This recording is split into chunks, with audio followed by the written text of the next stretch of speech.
This is the plaintiff, Nicole. She says the defendant is her ex-husband, and he agreed to put $2,000 towards the purchase of a car for their 16-year-old son. Her ex is trying to change the terms of the payment to her. He's the father, and he needs to live up to his promise to pay his fair share. She's suing for $1,900, the amount he still owes her.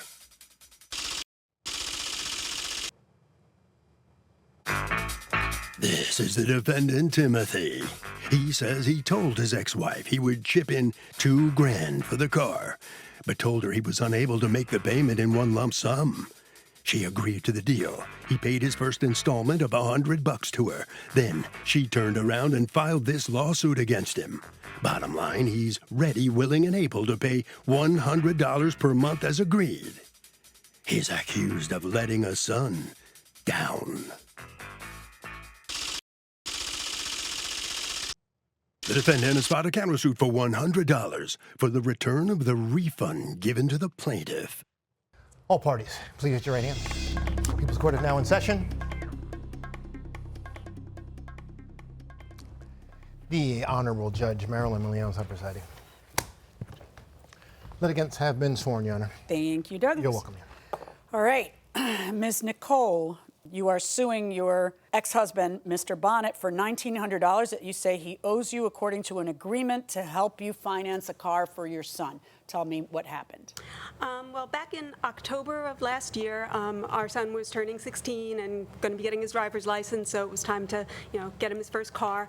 And I wanted to get him a newer car because it would have all of the safety features, and my ex-husband thought it would be smarter to get him a used car that could get banged around and everything. But he agreed, and I have it by text, that he would commit to pay $2,000 towards whatever car we end up getting for him. Can I see that text? Yes. Thank you. Thank you, sir. Thank you. We have very different opinions about what kind of car he should have as a first car, but you have the money, and my opinion doesn't really matter. So you make your own decision, and I'll contribute what I can when you buy a car. I was only asking so I can plan, sorry. And then his answer, figure $2,000 from me. If I don't have it when you buy a car, then if you front it, I will still pay you. If I can do better at the time, I'll give a little more. In other words, I'll commit to $2,000 and do better if possible. That's great. I really appreciate it. All right. So what happens? You end up buying a car. How long after that? We Which bought the car was in April. I'm sorry. That text was October 1st. Of 20 what? 2021.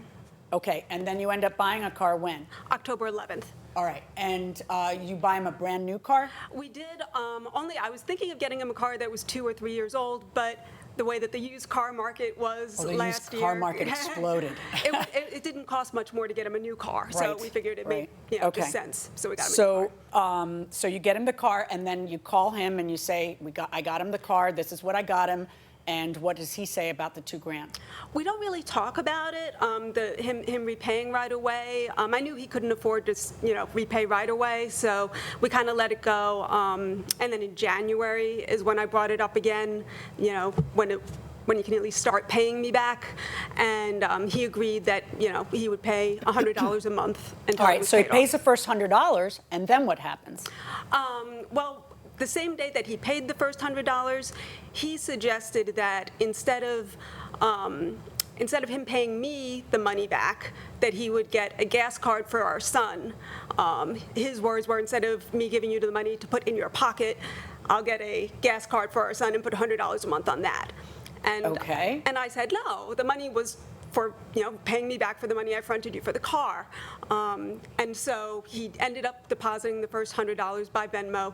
And so does that first $100 that he deposits by Venmo through that app, does that first $100 happen after he tries to do or before he tries to change? Afterwards. So you say, no, we're not going to do that. Yes. And then he he pays the 100. Can we just back up one Yeah. second? In the Venmo payment itself, he says this should be Patrick's gas money. That's what the Venmo payment actually that's says? what it This should says. be his gas money? Okay, Yeah. go on. And then he goes on to criticize me for, you would think as a mother you would want something for your son, surprising, not really, too bad, Patrick's so disappointed. I told him that this is what we were going to do, and he was so excited about it. Wait, is that by text also? Yes. That was on, Can you get it back up? I'm yeah, sorry. that's on January 12th. So, Mr. Bonnet, can you tell me why it is that you're changing the deal, or according to you, did you always have a deal to pay for gas? I'm confused. No, Your Honor. The deal was as she said. Right. It was so, all correct. So why didn't you stick with the deal? In the meantime of this event happening, I was in the process of wanting to take her to family court for unrelated circumstances with our agreement, and that's why I stopped paying after the $100 was because I thought we might just settle everything in the family court. My attorney suggested I just don't pay anything until we go to court. Well, what happened with court? So we ended up not going. All we did was do a virtual court to raise my child support, which was all legitimate. It was, I don't To dispute. raise your child support? To raise, yes. Okay, so when you say, so you had not started a case against her. She started a case against you for yet something else about this.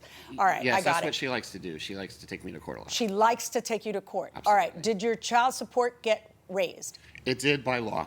and I Okay, don't so dispute. if that happened, then what is she wrong about in taking you to court? She wasn't wrong to take me to court, and to be honest with you, she was very gratuitous by waiting a long time to do it. Okay, how long had you not paid child support? No, I've been paying it. We were just raising the amount because my salaries increased. Okay. And is there a disparity in your salaries?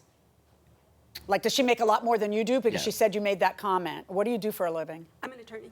There you go. What kind of an attorney? Benefits law, 401k, pension plans.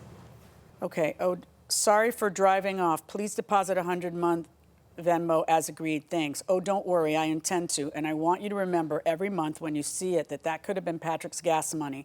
All I'm doing is saving you $2,000 on your purchase, and it's going back into your pocket. I'm not benefiting Patrick one single bit with this. I only wish I had thought of this before we made the agreement. Well, he actually gets no benefit at all. Okay, and you say, if you want it to benefit Patrick, give me $2,000 now and I'll put it in his college fund.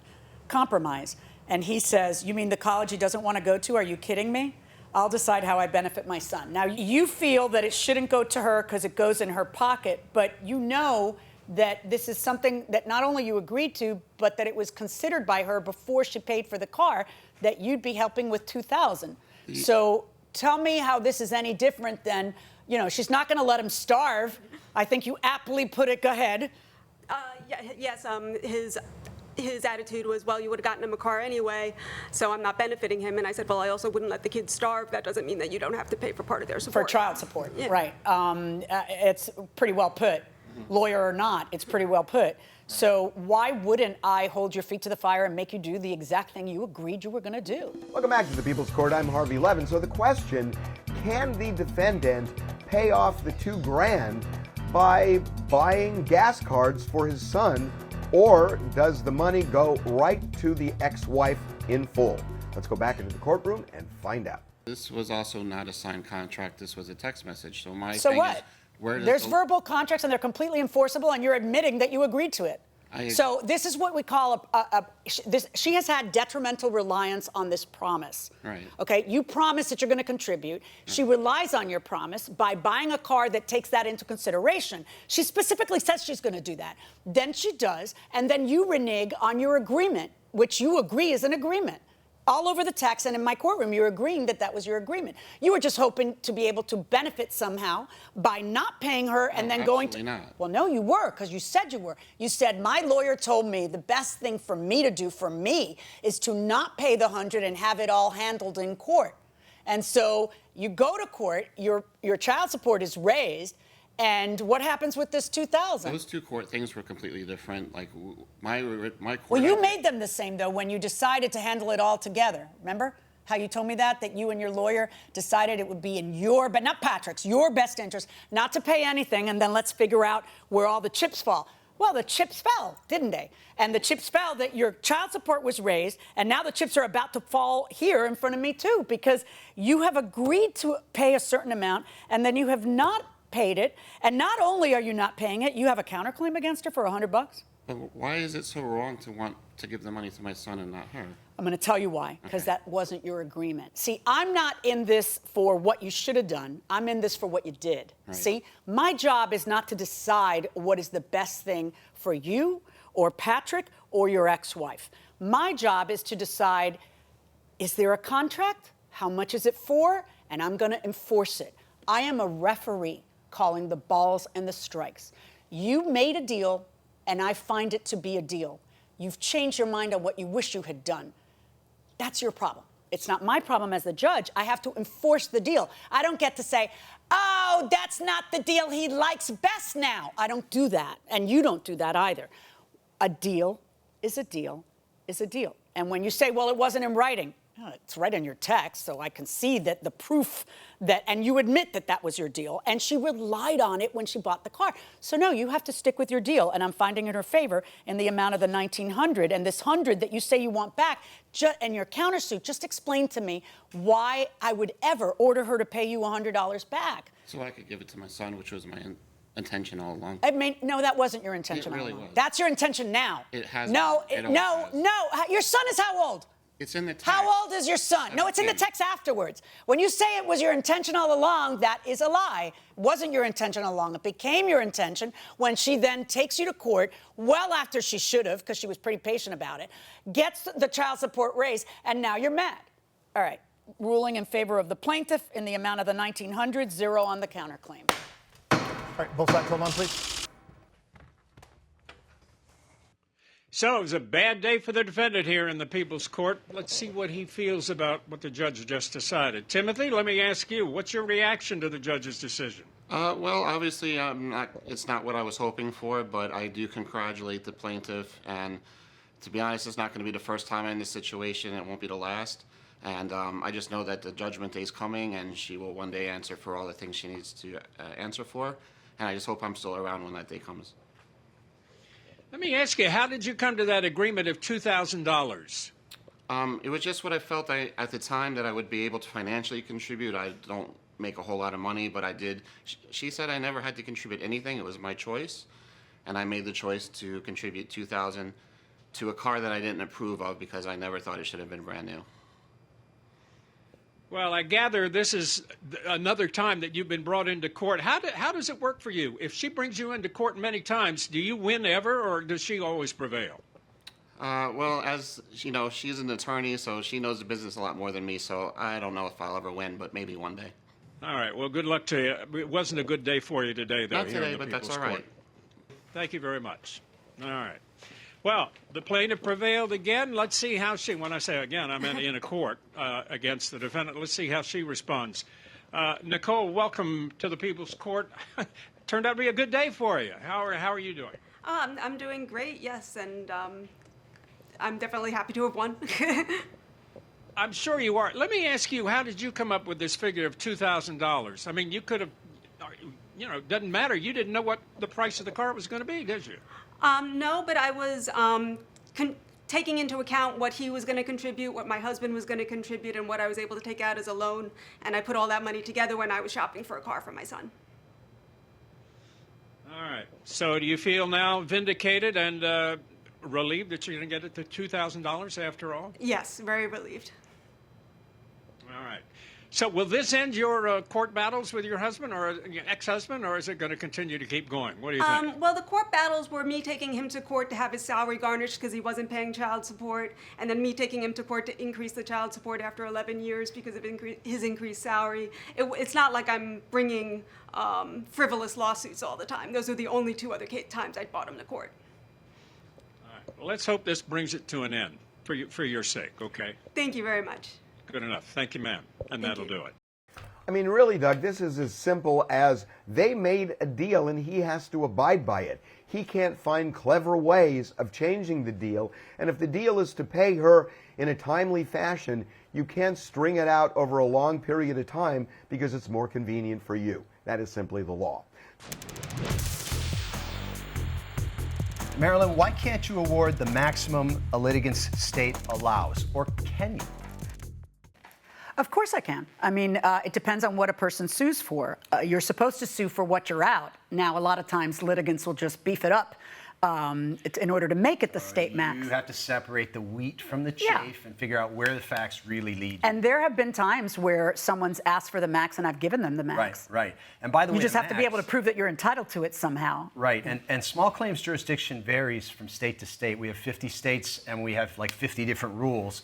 They run from a $2,500 maximum to like $25,000 maximum, Sure. depending on what state you're in and a few other variables that are included, right? Right, and then sometimes either you as the litigant or an attorney on your behalf might decide that it's smarter for you to go to the lower court, even if you're out more, because the rules are different, or Right. you may decide, I don't need a lawyer, Right. and I don't want to have to pay a lawyer. It's not worth it to me, so I'm just going to litigate this myself and keep it in small claims. Right, So for there's example, strategic reasons you that might people have a debt that somebody owes you that's $6,000, and your small claims jurisdiction is capped at $5,000. But you're sitting there going, I think I can win this case and get my money back, but if I go to the higher court, I'm going to have to hire a lawyer. and it's going to be a lot more than $1,000. They'll be and having so- discovery depositions, all Right. kinds of expensive processes that Right. maybe aren't going to happen in the lower court. And I'm thinking, better to just try and Better get just sue for the $5,000. 5,000. Yeah, so there's always strategic reasons that So might you run take into you one that way. from time to time. Oh, yeah.